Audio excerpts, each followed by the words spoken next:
Good morning. Well, thanks for joining me this week. We have a great session right before the end of the year. We have 4 in sequence here. Today, we're going to do resume. Tomorrow, we'll talk all about LinkedIn and really how to make that a showplace for your career. It really lets you be selected as quite a standout versus many of your competitors. We'll do interviewing on Wednesday, and Thursday, we're going to finish out the week, excuse me while I grab a tissue, by really showcasing how to build a proper social media campaign to elevate your career brand, which takes all of 2 minutes per day. Everybody has 2 minutes. That's on Thursday. Please join in for that. Now, I think this was posted actually for 10:15. Sorry about that. If you're tuning in at 10:15, you can scroll back and watch the first 15 minutes. But we're going to go ahead and get started today. Let me just navigate over to my right screen. And let's make sure this is going to work. Excellent. Well, resume is an important document. Resume today is the most likely single sheet of paper that casts the value about yourself. So it's really about thinking about what you want to do and how you want to transform that story. Everything has to be letter true that we put into the resume, but we can leave any part of the story out that we'd like to not leave out. As you see on screen, tomorrow will be my LinkedIn and career brand building session. Wednesday, as you see here, will be my interview intervention session, including all the things you even see around me to create a video interviewing session itself. As I get a little spot off my own screen. And of course, after interviewing, we're going to do the social media plan itself. How you spend 2 hours of homework, which is really not that much of an investment, to then be able to manage a social media campaign for 6 to 8 whole weeks with just 2 minutes a day. Wake up, 2 minutes a day, you're done, and that will help elevate your brand. Now, if you can't tune in 10 a.m. live for the live stream, of course, these will all be posted on replay, and you can just watch them on replay. So whichever ones are of most interest to you, of course, tune in for those live. Do share these with your friends. I really appreciate that. Check out my SelfRecruiter website as well. Most individuals are really suffering from poor storytelling across the resume, across the LinkedIn profile, even in the interview discussions that they have. And that's what I specialize in, is really helping my clients really change the equation in their career and their discussions. You can check out my blog, which has a lot of the video advice on it. It's right over on selfrecruiter.com. That'll help you a bunch take back control. Now, let's get into today. Today is Resume Renovation. I chose this title for a specific reason. Renovation, what do we think about? We think of like taking the hammer and breaking down the walls and really right down to the studs and rebuilding. This is not a little bit of cosmetic change for your resume. This is a complete overhaul in how your resume communicates, because resumes of yesterday do not work today. They have to be changed because we live in a world where literally no one will read any longer. Yep, I have to say that at the library all the time and wait for the lightning to strike me, which it doesn't tend to strike me, which is unfortunate because, gosh, that's a terrible thing that portends awful things to our future if people won't read. But if you understand they won't read, then you'll take a different approach to your communications, a different approach to your sales documents like a resume or a LinkedIn profile. Now, to really solve our resume issues, we have to work on 2 different pieces. It's not simply how it looks, which we're going to give you a lot of idea about how it really needs to look so it can be absorbed rather than read. But even beyond that, it's the story itself that we have to work on. We have to create that story that's still absolutely letter true, but all the dull stuff goes away and really it becomes part of the accolades about ourselves. Now, if we're going to fix the story and format, we also have to show that we're up to date with the modern world. In the modern world, we have to also be able to work remotely, even if your company doesn't work remote or you're looking at jobs that are not remote. In today's hiring world, they want to know, well, would you function in that environment? If I put you in that type of environment, how will you perform? And so if you haven't worked remotely in the past, well, you missed out. It was some really nice stuff there. And some are still working remotely. But if you haven't worked remotely, there's many other ways to showcase that ability, that skill. All of these things that I don't necessarily have to read because I know you can read them yourselves. They're right there. But even this difference between leading people, managers, vendors, all that kind of stuff. But you could also do things through conferences or phone conferences or speaking engagements. All of those are ways to showcase yourself as being a little bit more effective at a distance. What I'm talking about here is not simply cosmetic. It's a paradigm shift. It's a fundamental shift in how you tell your story. And that's what's really going to be necessary today to shake them out of their, I call it resume blindness. You send in a resume that's 1,000, 2,000 decent resumes going in there, and it stacks up like a layer cake until someone has to go through those things. What about this one? What about this one? What about this one? And it turns into like snow blindness, resume blindness, few dozen, few hundred. I can't tell anybody apart. They all seem the same to me. How is your resume going to shake them up, change things? Now, if you haven't seen me before, John Crant, author, career coach, and speaker, resume and LinkedIn guru as well. So don't sit there suffering. Most individuals cannot really do this for themselves because they're so close to their own story. They really can't creatively see it in a new way that's still truthful. I'm not emotionally attached to your story. I care very deeply, but I have the distance necessary to look at the various assets and go, we can set this stage play up a very different way with a different setting, different lighting, and a different feel, and elevate that brand. A lot of the ideas are in my book. Check it out. You can check it out over on Amazon or on SelfRecruiter.com. Kind of a guidebook for everything job searching career. Over on my LinkedIn, you can click on some of my articles that will help you through many of the challenges that you are facing in your job search. Don't forget, there's a special version of my LinkedIn lecture over on my SelfRecruiter website. Check that out. It will help you.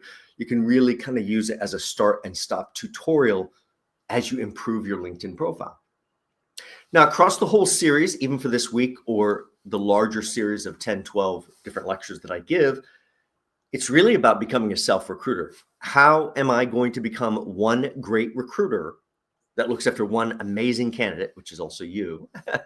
So yes, you're going to have to learn to wear multiple hats, including picking yourself up by the bootstraps, the cheerleader, dust yourself off, push yourself back out there when we feel we cannot. To become a self-recruiter, we have to really do a couple things. We have to take control, but we also have to keep one eye on the toughest competitor imaginable. Those 4, 5, 6 people that would take that job from you that you want. We have to outmaneuver them, but we have to know what they're doing to outmaneuver them. Oh, we'd all like to see the job, just send in the resume, get the job. That's if it was just that easy, but it really doesn't work that way.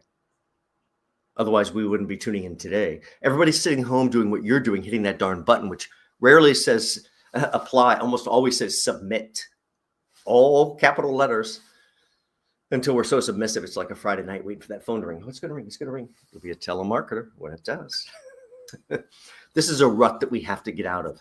This pathway, this deep channel, this unhappiness that we let ourselves dwell in. Now, this is part of the state of humanity in every day of our lives, but we don't have to sit and wallow in this, like a sow in the mud. What we need to do is box this up, put it over on the shelf. We can go visit it anytime. It'll be waiting for us all of our lives. It's just right over there.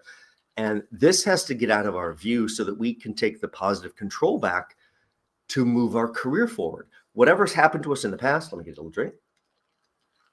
Whatever happened to us this round, we have to get over it and put that baggage behind us. Now, in looking at resume, we have to balance this idea of usual, customer expected with the unusual, unconventional, unexpected. Because usual, customer expected isn't going to produce anything new. That's not going to give us the result that we want. Our job is to be persuasive, whether it's verbally this way, or whether it's our document on the resume or our LinkedIn profile or any other message that we send. Our job is as the salesperson in this process to get hired or to move our career forward with a promotion. So let's start with why the resume still matters. I mean, isn't it digital today? Isn't everything digital today? Isn't LinkedIn the thing? Well, yes. and things are digital today as well. But the resume still matters because it tends to be, not always, but tends to be the initial point of awareness about you. Oh, look at this person. In fact, the right resume has this reaction as they're droning out, going through that stack of resumes, resume blindness, snow blindness. Can't tell these people apart. Oh, get them in here. Get them on the phone. I don't even know what I'm reacting to yet. Not really. But I sense there's some value here that I don't sense on the others.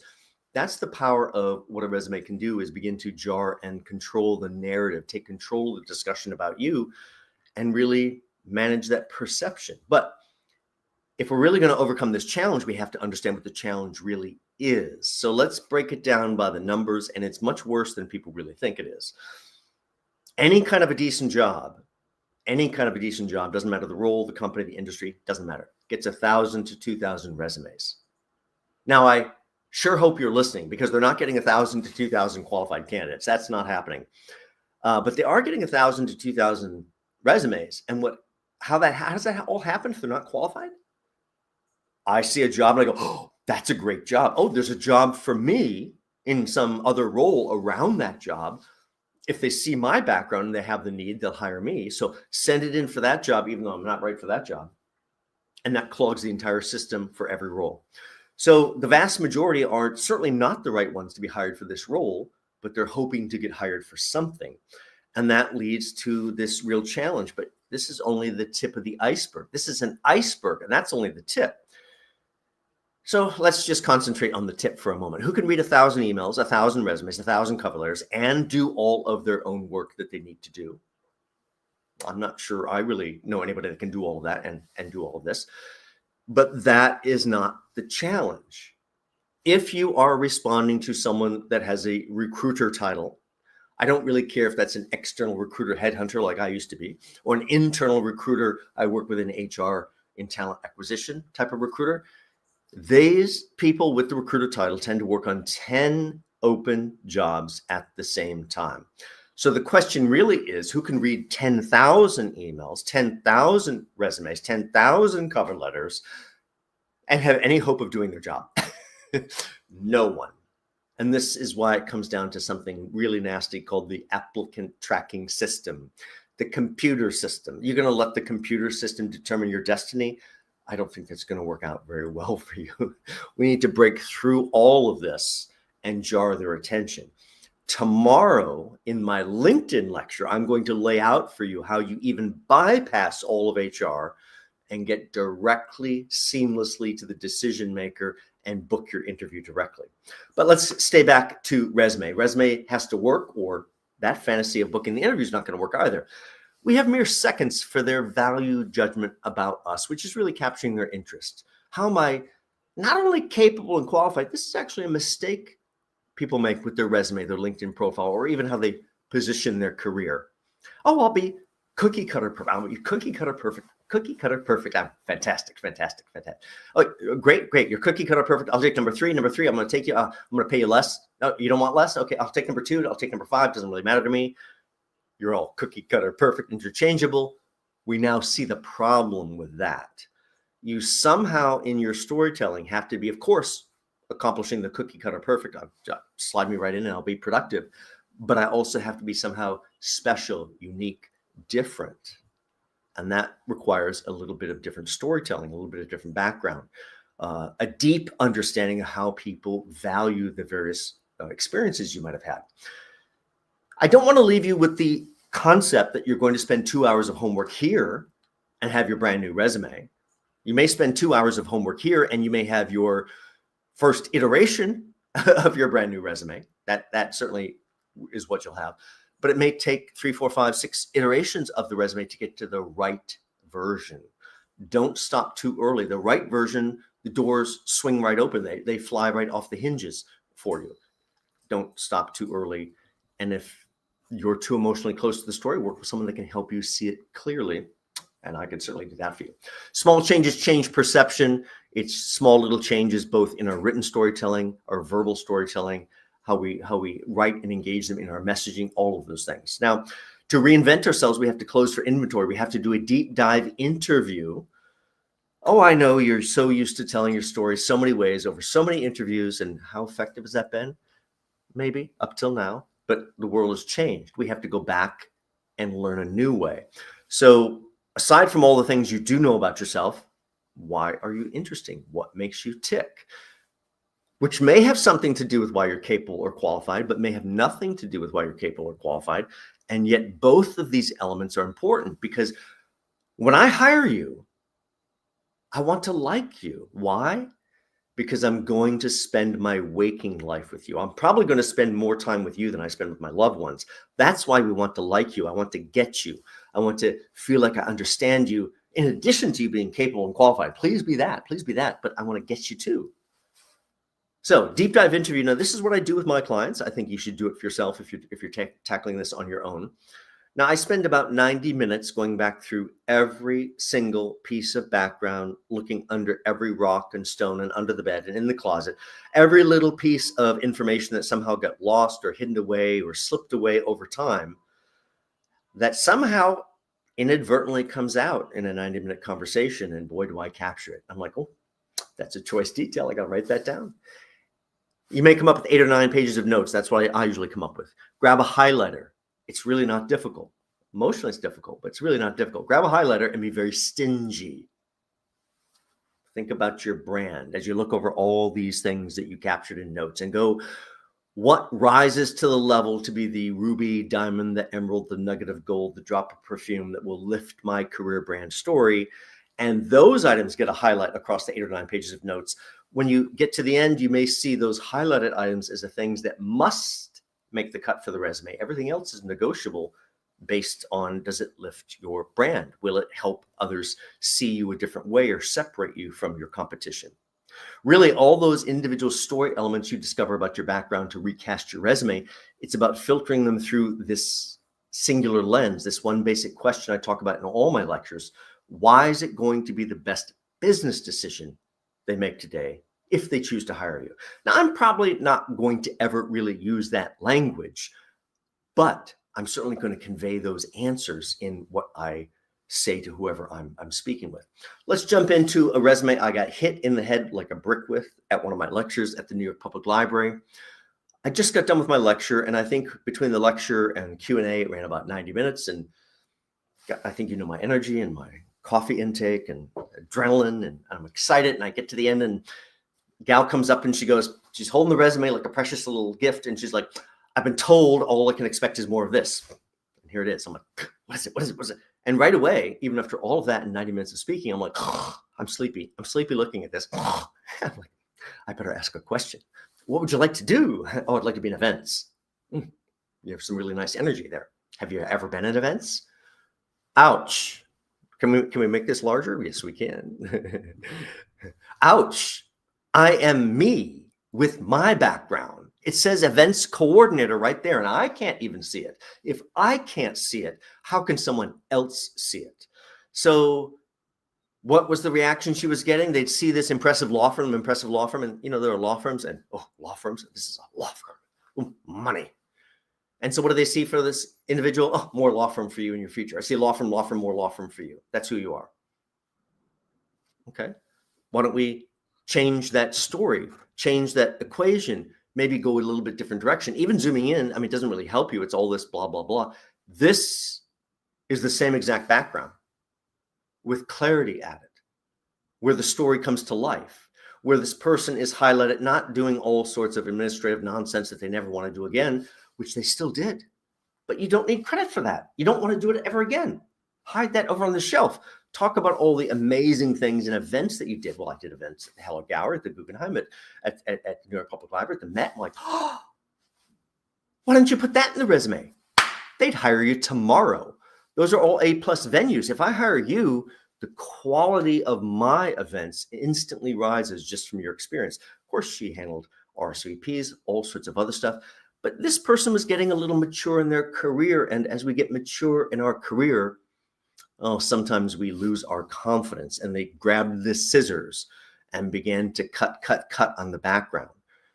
We do have to go through a metamorphosis, dramatic change, everything else, but you still have to be the same generation. When you walk through the door, it has to make sense to build the engagement. So you can't cut off the whole background. I'm going to show you a little bit more of that resume as we move forward, and I'll showcase the pieces that this person cut off, which really had to be added back. Now, all of this is really a discussion about your personal branding. The most important item in your personal branding, of course, is that resume. Now, before I show you what I think you need to do, and we're going to leave these large, then I'm going to come back large next. These are a few resumes that I just pulled off of Pinterest. Someone had been collecting resumes. They like to collect resumes. I'm like, oh, thank you. Thank you. I like to see resumes too. Let me get a drink.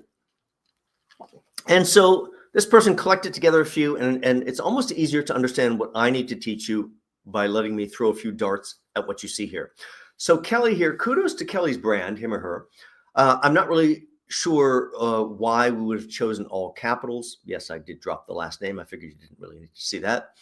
I'm not sure why we would have chosen shades of yellow. Hard to look at on screen, and when you print it out, it's shades of gray. And really, this resume suffers from what the majority of resumes suffer from, which is a complete lack of consideration for something called information architecture. Just like a big building, you can't just throw up a 20-story building. Well, you could, but it might fall down. You need an architect to pre-define and pre-understand how everything works together so it functions properly and supports everything. Here, when I have mere seconds to understand your value, I mean, should I start on the left column, the right column? Do I start on the left and read across to the right column? Do I go up and down? How does that work? So from that standpoint, that one's not a success. Julia. Now, I didn't write these comments here. On the bottom, it says, who said the name had to be at the top? Anyway, well, I'll say it. If we're unsure, there are certain rules you cannot change. Subtitle of my book is Changing the Rules. I'm a big fan of changing any rule that does not work for us. But this is a rule you cannot change. Julia creates an information architecture problem by putting her name down here in the middle. Do I then start below that and then go back up to the top and consume? And really, the only thing I can actually see on Julia's resume, or the reason I would not hire Julia, dates are a reason I do not hire you. Dates are never a reason I hire you. Yes, dates are expected, so it's a catch-22. They could hurt me, but I got to put them in there. So why would you put them near their eyes? Where's the name normally? Up at the top, middle.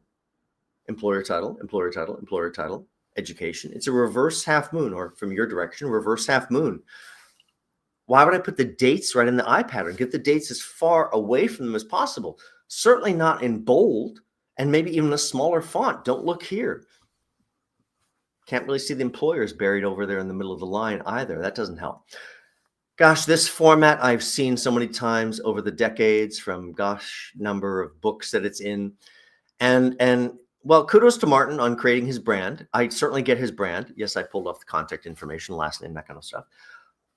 I don't think it's a good investment to spend 25% of the entire real estate telling me your brand, telling me your name and contact information. It should be about your story. And if I really sit back, all I can really see on this thing is education, internship, and personal skills, which are gimmicky labels. Those aren't your value items, and yet that's drawing all the focus. And then, of course, another information architecture problem with the blue column and the next column is, do I read this and then over? Do I read this down and then go over? I have mere seconds and a stack of resumes begging for my attention.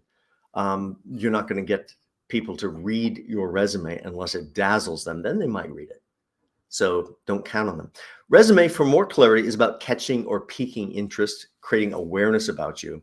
LinkedIn, in my view, is about closing the deal. Where's the rest of the story?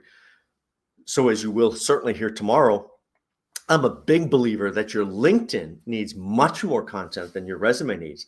That content on your resume is a simple sales sheet to spark and create desire. Make them jump out of their chair. Get them in here. Get them on the phone. I have to speak with them. That's the right amount of influence that the resume has. So let's go back to this brick in the head.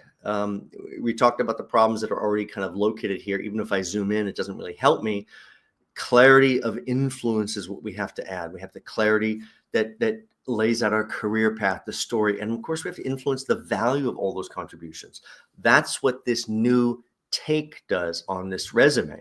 So this is part of creating engagement, which is a whole lot closer to that style engagement. Let's give you the 5 points. Now, there are 5 basic points that if you work on these areas, the resume will drastically improve. Will it be as great as I could create for you? No, clearly. Even if you followed everything to the letter, because you can't recreate the story the way I could recreate it, but you could accomplish probably 90% of it, maybe, if you put a lot of hard work into it. First step is to understand you are a product too. We're going to come back to every one of these. Resume, the new definition. your resume's goals, understanding stacks of resumes, and the 3-second test for resumes. Let's go back to the beginning. You are this product. We can't get away from that. You may not like that concept, but I think we get it today. So do you want to be the store brand product? You want to go down that grocery store aisle and be the store brand? The box coloring in the box is always a little bit off. The pictures are always a little bit less enticing.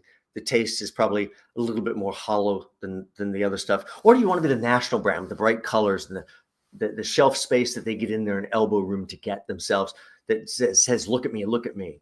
Which product are you going to be? Now, in our culture of modesty and humility, I know which one that we're drawn to, but we have to drink enough of the Kool-Aid to champion our own story. Resume, the new definition. I hope you've got a lot of either ink or pencil lead to write this down. Simple sales sheet to create desire. That's for your skill set. That's to imagine what you could do for their team. That's to imagine what your energy does to transform their business. Your resume's goals, well, now it's mission in life. I should come a little larger here. Sorry. Let's just switch over. There we go. Its mission in life is, of course, to deliver the interview. Very, very important. If it's delivering the interviews that you want, you very likely don't need to change the resume very much. If it's not delivering the interviews that you want, you must change the resume. It's your resume's fault. If you are right for these roles and you're not kidding yourself, then it's the resume's fault and you have to change it. So if we're going to have it be a successful resume, what do we need? A clear, clean, straightforward format, a format where the information itself is put together in such a way that it literally jumps off the page for the reader, specific items highlighted in such a way that it can just be absorbed. Look at that word, just absorbed. And of course, we have to inform by educational background. Now, understanding stacks of resumes. Now, if you don't listen to me, and you'll hear much more about this in tomorrow's lecture, I'm a big fan of not applying online. And my clients will go, oh, I want to go for this job. I'm like, great, don't apply for it. What? Don't apply for it. I'm like, how am I going to get that? I walk you through the entire process tomorrow in my LinkedIn lecture of how to do that. But if you don't listen to me and you hit that darn apply button, or the submit button, as it's more likely to be called, what happens? Well, first thing that happens is your resume goes off toward this gigantic black hole in space called the data warehouse. If it reaches the data warehouse, kiss that resume goodbye, not very statistically likely to ever see it again. But on the way to the data warehouse, it's going to stop in front of a person. Here's your opportunity. So you're going to be sorted into one of three stacks. There might be somebody in here. That's the good stack, by the way. Stack number 2. Oh, I'm not sure. I have to come back and take another look. But they don't come back and take another look. They don't come back and take another look because I have this all new incoming river of resumes coming my way. Why would I go back and take a look at these people that couldn't quite convey their value to me the first time when I have all new exciting people? Stack 2 is a dead end stack by default. And of course, stack 3 is for all those other resumes that sent in around this job that weren't right from the first place. Secret you may not like to this whole process is you have 3 to 5 seconds per resume before they make this judgment about which stack do you belong into. And your first goal is to get your resume into stack 1, or they're never really going to read the resume. They're never going to really read the cover letter. They're never going to really read the email until you pass those benchmarks. Another thing that helps your resume to be more effective is a single page resume, no matter what, unless it's 2. But you sure see I'm not happy about that. And there's no time I'll tell a client it's okay with a 2-page resume. That's an editing problem. Now, I was giving this lecture a few years ago at the New York State Department of Labor. Well, actually, it was my LinkedIn lecture, but resume came up because resume and LinkedIn are 2 different marketing documents about you. And I happened to mention single-page resume in all cases, and this guy in back starts to flip out. Come on. What if you've been a CEO and you got a 30-year career? It's never going to fit. Okay, take a breath. I get it. But I don't think that anguish I'm hearing is really about the way I answered that question. I think it's your frustration over finding yourself sitting in the Department of Labor going, why can't they see my value? Not a surprise this guy hires me. He sends me his stuff. It is 6 pages of my eyes bleeding. I can't even get through it without the paper cuts across my eyes.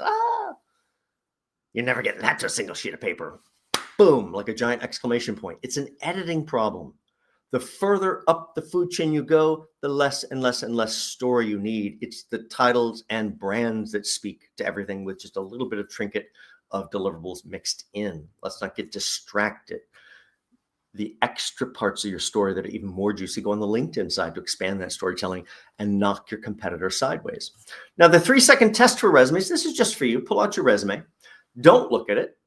But when I tell you, you're going to look at it. And then when I tell you to stop, stop.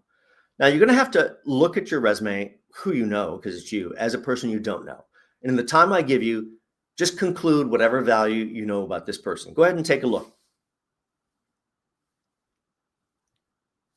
And stop. And for those that were not reading at the same time, oh, you saw me do it. That was 1001 through 1005. It does not get longer than that. You will not get longer than 5 seconds. You're in one of those stacks. When I do that to in-person audiences, I mean, half the audience looks up and go, I can't tell you anything about this person. And it's me. Like, that resume is a problem. It does not communicate. So as you work on each iteration of your new resume, you do the 3-second test. Put it next to the original. What works? What's better? Go back to the drawing board. Start again. What did I miss? Until you get to the very, very best version. I object to objectives all of the time. Objectives, summary statements, profiles, laundry list of accomplishments that collects at the top. We don't read a single word of it because we understand you're simply trying to persuade us to something that you want to persuade us to. We try to look at the top to see what your basic title is. We try to look at employer title, employer title, employer title, usually 2 or 3 for the time relevance of skill.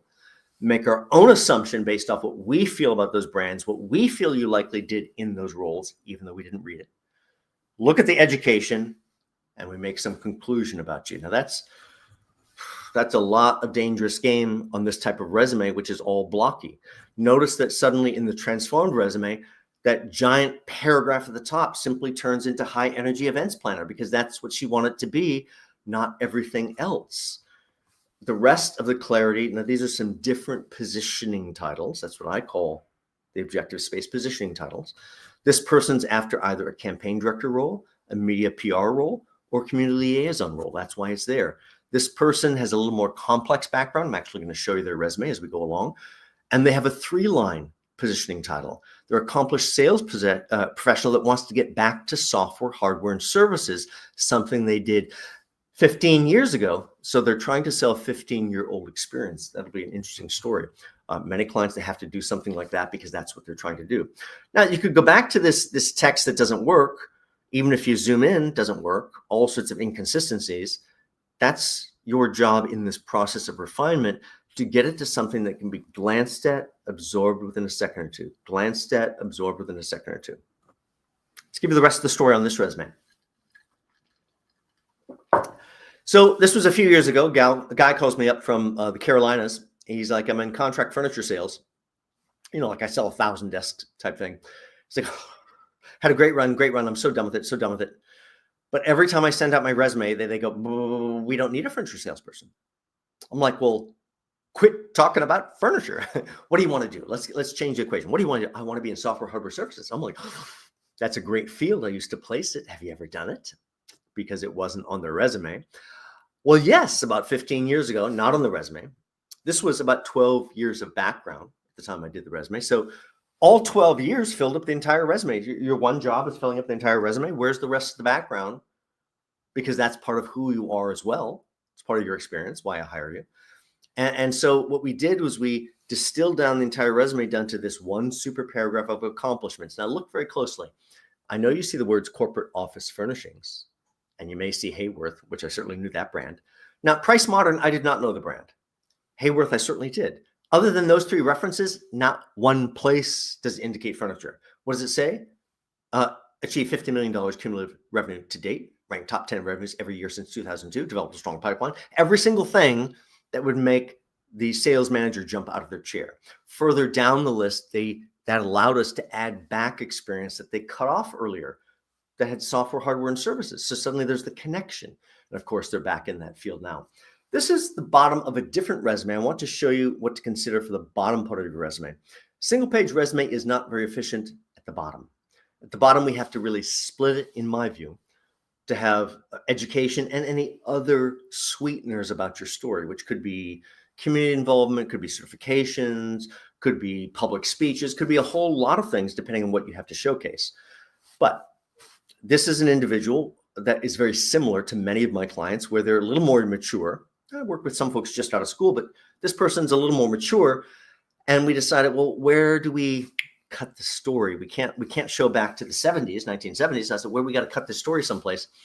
And we decided to cut it or begin it, depending which way you look at it, at EDS, Electronic Data Systems. Now, I don't know if you're familiar with them, but they are one of those employers.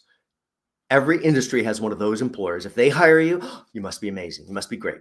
Financial sector, what is that? It's Goldman Sachs. There's only one of them. So that's that type of company. So you have one of those as the starter role, but look at these 3 prior employment listed. 2 of the 3 prior employers also rise to that absolute stunning level. The PwC, PricewaterhouseCoopers, and Kaiser Permanente both have that same reputation. In one eye view, I have 3 absolute stunners that hire you. You must almost walk on water type thing.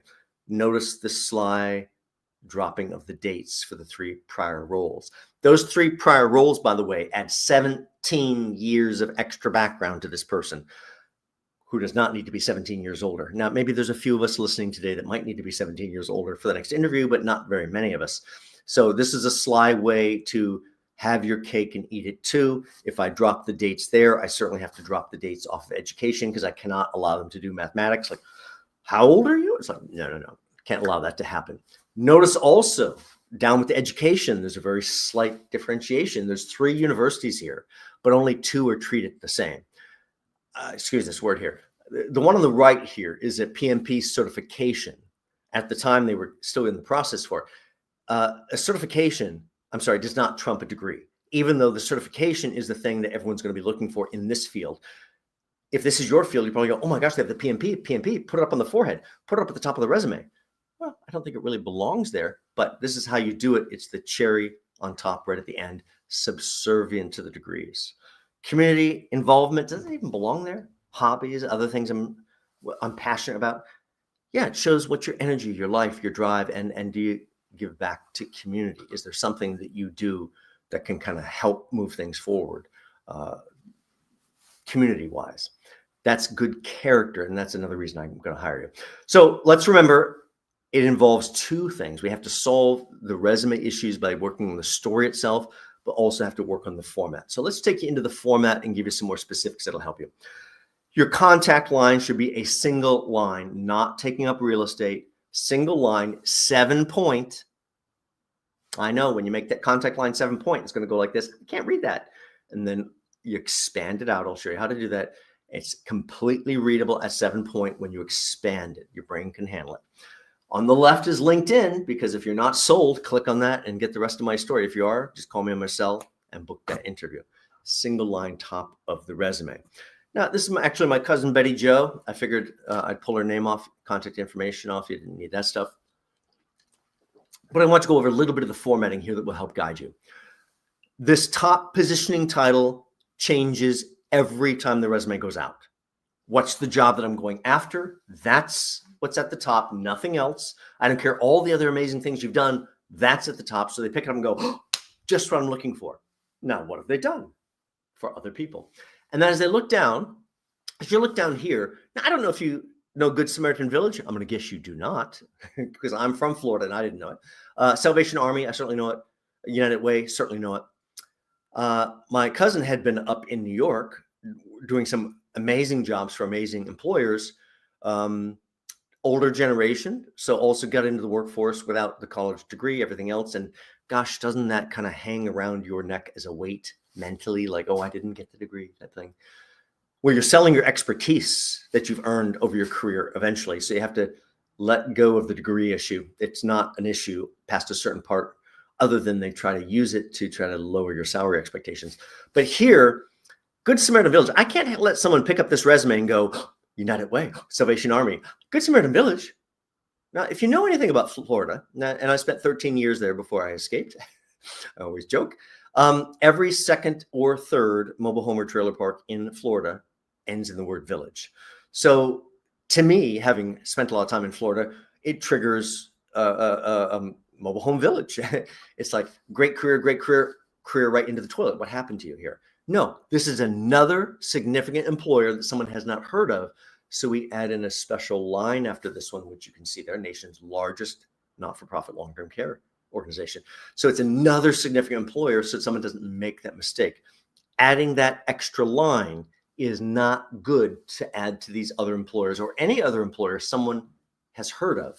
They already understand that employer. If they've never heard of your employer, that's a very good thing to add. Let's go over some sizing here. The brands, that's Good Samaritan Village, Salvation Army, United Way, brands or employers are all 10-point bold. In fact, why don't you make everything on the page 10 point, and we'll start from there. And you know where we're going to go? We're going to go down from 10 point because these are not for you. You have a false idea of what creates readability, legibility. It is not only the font size, but is the space between the characters and the space between the lines that creates the readability. So we're going to help you through all of that. Everything is 10 point.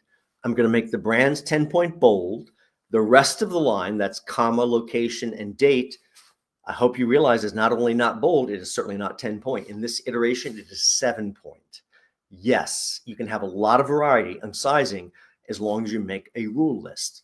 Every brand is this. Every location and date is this. Every job title is this. Every bullet point is this. And if you stay consistent with the application, people will just get, the whole story's in my head. I don't really understand how the whole story's in my head because you made it all absorbable.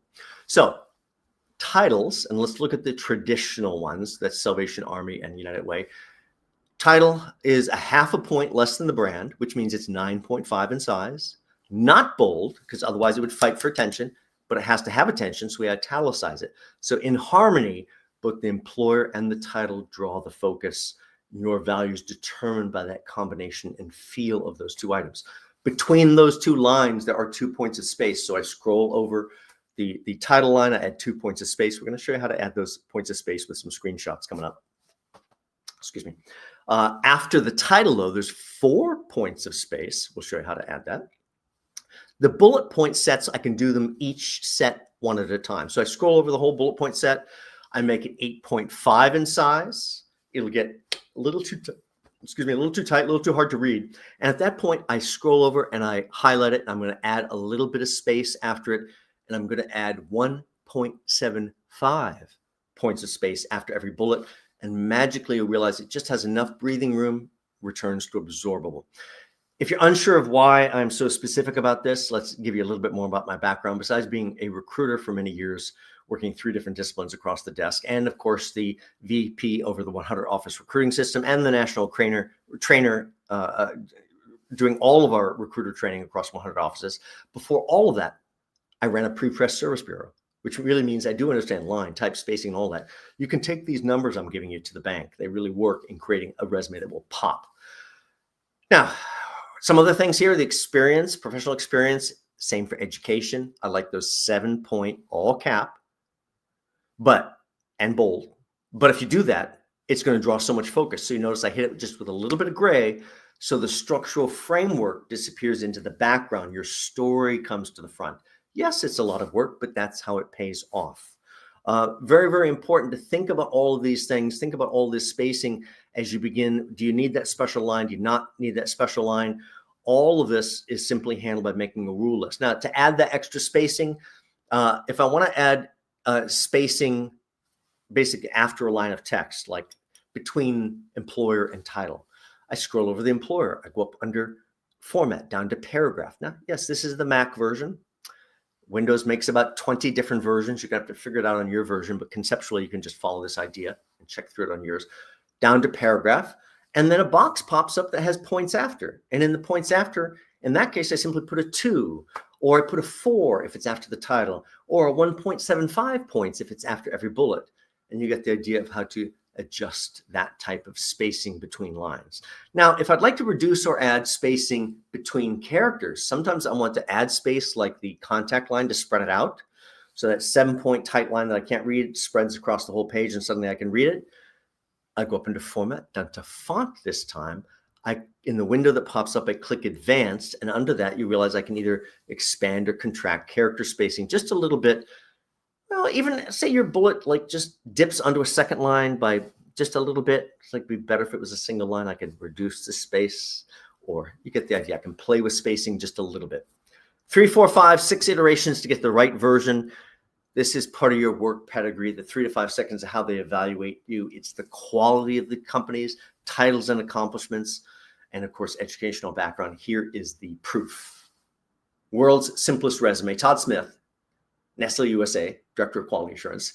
Kraft Foods, Quality Assurance Manager. Coca-Cola Company, Quality Assurance Engineer. University of Florida, BS in Agriculture. That's all that's on the resume. I guarantee it's the world's simplest resume. And yet everybody that'll watch this video has some value judgment about Todd. Well, what can I get? What can I get? Well, he has the degree. Usually a pretty good thing. I see career progression. I see from engineer to manager to director. And it's like, oh my gosh, look at these companies. These are all amazing companies, aren't they? Coca-Cola, Kraft, Nestle, aren't they amazing? Aren't they amazing? No, I never worked food and beverage. I can't tell you.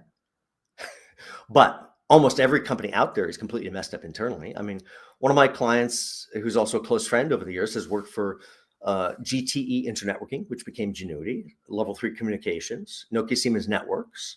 I know I'm going to miss a few. Motorola Mobile Systems, Comcast now, one of the other big networkers, Cisco Systems. Every single one of those big names, tech companies I just named, are all messed up beyond belief internally, really operating as a total meat grinder, grinding up their employees and spitting them out and burning them out. So all things are not great, but when I see big brands like this compared to someone, I've never heard the ones you work for. I want the experience this person went through. I imagine they've learned all the right things, but they may have learned what not to do as well. All great things. Now, just promote yourself up. You have to hire, and you've got 2 candidates, 1 interview spot left, 2 candidates. You get Todd here, and someone, for argument's sake, that's identical to Todd. The same director to manager to engineer, same University of Florida, BS in Agriculture, but they did it for 3 food and beverage companies you've never heard of. There's like a million. Who gets that interview spot? Is it Todd or the other one? Todd or the other one? It's Todd every single time. That is the power of brand. So do yourself a favor, and going forward, if you can not take a job from a company you've never heard of, you have to not take a job from a company you've never heard of. The random person sitting next to you needs to have heard of that company, or there's no value added to you, just value added to the company. Now, you saw a resume with nothing underneath. Where you're going to either win or lose is the achievements, what you put under there. You've got to make sure they dazzle, they jump off the page, has the deliverable pieces. That means you have to focus on all of these type of things that I really don't have to read to you because I know you can see them right there. And that means your resume is going to become much more engaging.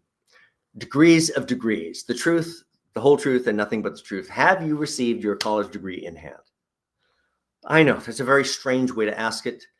I learned to ask it that way as a recruiter once I realized people were lying to me. I'm like, what?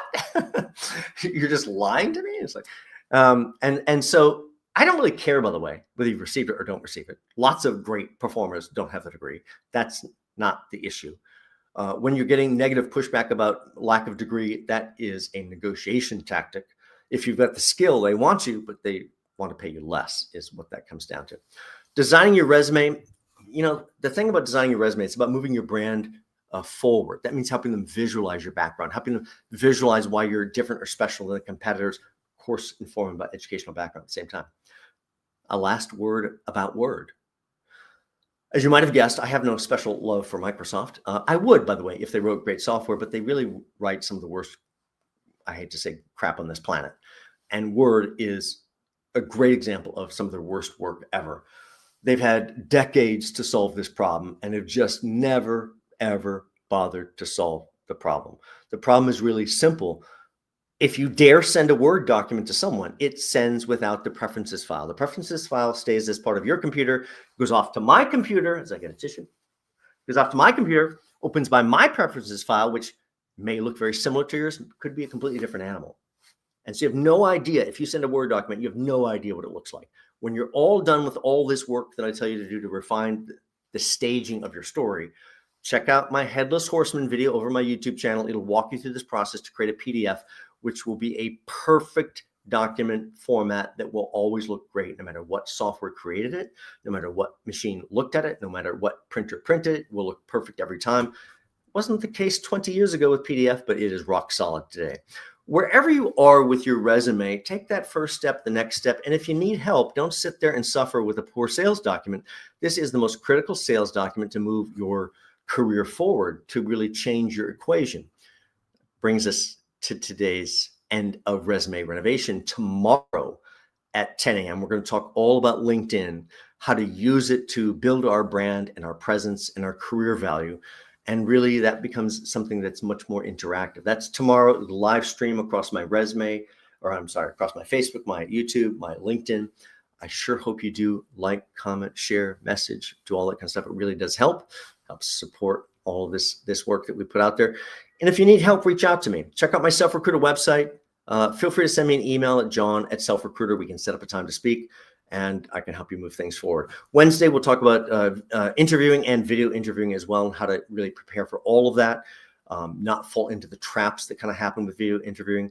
Thursday, we'll round out this week's special end of the year showcase with a live streaming career evolution special, all about how to build that social media campaign. So in the new year, you move right to the top of the list. Join me all week long, and thank you guys for tuning in, and I will see you tomorrow at 10 a.m. Take care. Bye-bye.